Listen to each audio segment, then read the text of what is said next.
Nosso estudo de hoje é a lição 36 do livro Religião dos Espíritos, que tem por título O Homem Inteligente. Em verdade, o homem inteligente não é aquele que apenas calcula, mas sim o que transfunde o próprio raciocínio em emoção para compreender a vida e sublimá-la. Podendo senhorear as riquezas do mundo, abstém-se do excesso para viver com simplicidade, sem desrespeitar as necessidades alheias. Guardando o conhecimento superior, não se encastela no orgulho, mas aproxima-se do ignorante para auxiliá-lo e instruir-se. Dispondo de meios para fazer com que o próximo se lhe escravize ao interesse, trabalha espontaneamente pelo prazer de servir.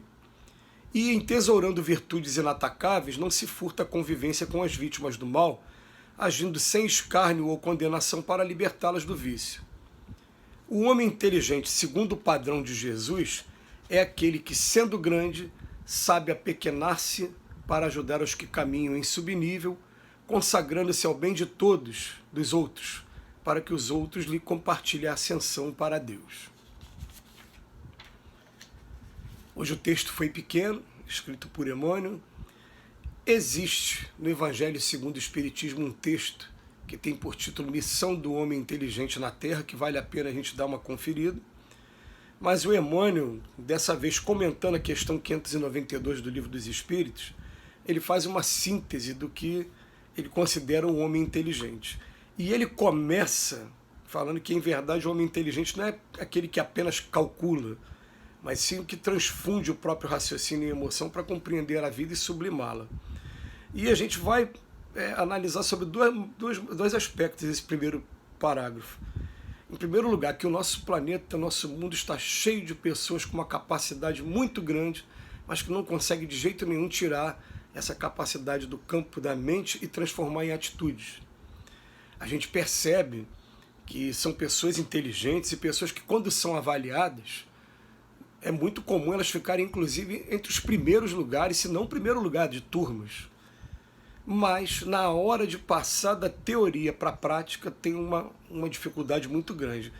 Então, Emmanuel começa chamando a nossa atenção. O homem inteligente não é aquele que apenas calcula, mas sim aquele que transfunde o raciocínio em emoção. Tirou do campo da mente, trouxe para o campo da emoção, para compreender a vida e sublimá-la. Então, é transformar em atitudes, mas transformar também o raciocínio em sentimentos também. Essa que é a intenção aqui do Emmanuel quando ele falou, né? O homem inteligente, ele vai além. Aí o segundo parágrafo, ele fala assim: podendo senhorear as riquezas do mundo, abstém-se do excesso para viver com simplicidade, sem desrespeitar as necessidades alheias. Aí eu posso pegar aqui um exemplo de uma personalidade pública, que eu ainda estou aqui falando, mas contagiado pelo show que eu assisti ontem dele, do Paul McCartney, que foi Beatle, o inglês que está até hoje com 81 anos trabalhando pela música. Ele é considerado pela mídia como o músico mais bem-sucedido da história. Mas se a gente parar para analisar a sua biografia, a gente vai perceber que com apenas 20 anos de idade, de repente foi um sucesso estrondoso e uma fortuna que faz parte do gênero de provas dele, que foi chegando até esse rapaz. E aí, um detalhezinho que passa, que eu posso aproveitar para o texto de hoje, é que quando a gente vai estudar as biografias, os biógrafos dos Beatles, eles, às vezes, muitas das vezes, eles assinalam, olha, eles perderam muito dinheiro, mas muito dinheiro. O tempo todo aparecia um empresário que entrava na justiça e conseguia uma indenização enorme, as quebras de contrato, toda hora eles perdiam dinheiro, mas você tem um patrimônio, um imóvel super valorizado e de repente você é obrigado a vender, ou então esse imóvel ele é confiscado para poder pagar indenizações. Isso deixaria qualquer pessoa arrasada, mas qual era a fuga dele? A fuga dele era dentro da música, que era o que ele nasceu para fazer, tem um magnetismo enorme para isso. Então, enquanto os homens estavam lá discutindo patrimônio, ele estava vendo a conta bancária dele sendo afetada, ele estava trancado fazendo música. E aquela música que ele fez com a genialidade trazia o patrimônio todo de volta, de maneira que ele conseguiu senhorear as riquezas do mundo, mas se abstendo do excesso para poder viver com simplicidade. E a gente fala com simplicidade porque não é um homem que se entregou aos excessos de todos os gêneros, ele não está viciado na gula, ele não se viciou em determinadas drogas, nada disso. Ele está vivendo os desafios que são muitos complicados de quem passa o gênero de prova da riqueza. É claro que se está aqui no mundo de expiações e provas, não é um espírito ainda perfeito, é igual a gente, mas está passando por a prova que é considerada das mais difíceis, está passando muito bem até o momento. Mas voltando para cá, para o homem inteligente. Guardando o conhecimento superior, não se encastela no orgulho, mas aproxima-se do ignorante para auxiliá-lo e instruir-se. Mais uma vez, a gente vive no mundo capitalista em que a gente fica conquistando conhecimento para utilizar esse conhecimento como barganha, como moeda, como disputa. E ele vem chamar a atenção, que o homem inteligente, ele tem um conhecimento superior, mas não se encastela no orgulho, não. Eu vou pegar esse conhecimento e vou utilizar para a coletividade. Então, a gente está sempre falando, tem a oportunidade de fazer pós-graduação, curso profissionalizante, vai para a Europa, vai para a Ásia para poder estudar, vá. Mas quando voltar, coloque o conhecimento que você adquiriu à disposição das pessoas. Essa é que é a ideia. Esse é o homem inteligente. Depois, dispondo de meios para fazer com que o próximo se lhe escravize ao interesse, não. Ele trabalha espontaneamente pelo prazer de servir. Eu não quero ninguém escravizado ao meu ponto de vista ou às minhas ideias. Eu quero trabalhar pelo prazer espontâneo de servir. Chegando aqui nos últimos parágrafos, fala assim, entesourando virtudes inatacáveis, não se furta a convivência com as vítimas do mal. Essa é uma grande característica, sim, do homem inteligente.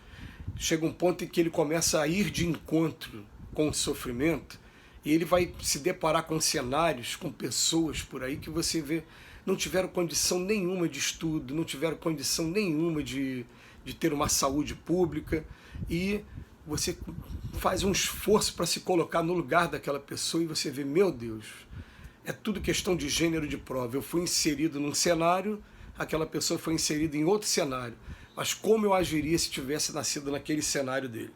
Então, não se furtar a convivência, a gente vai aos poucos se preparando para o que Jesus falou, né? Jesus falava assim, eu não vim para os que são sãos, eu vim para os que estão doentes.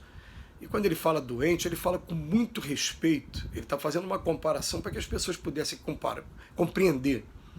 Mas ele está falando para a gente, olha, ele com relação a gente, ele é luz, ele é o nosso mestre, é guia e modelo, mas ele veio aqui até cada um de nós, conversar pessoalmente, olhar nos olhos, sentir junto com cada um de nós.